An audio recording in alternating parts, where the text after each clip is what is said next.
K C. തന്നെ മുഖ്യമന്ത്രി. ഞായറാഴ്ച സത്യപ്രതിജ്ഞ.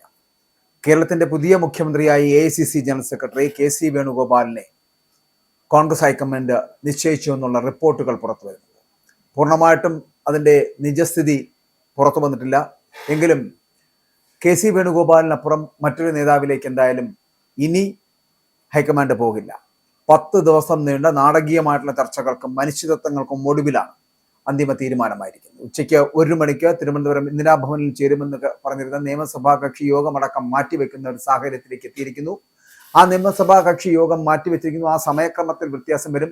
ഒപ്പം തന്നെ ഹൈക്കമാൻഡ് പ്രതിനിധികൾ മുദ്രവച്ച കവർ തുറക്കുന്നതോടെ പ്രഖ്യാപനം ഔദ്യോഗികമായിട്ട് പ്രഖ്യാപിക്കുമെന്നാണ് അറിയാൻ കഴിയുന്നത്.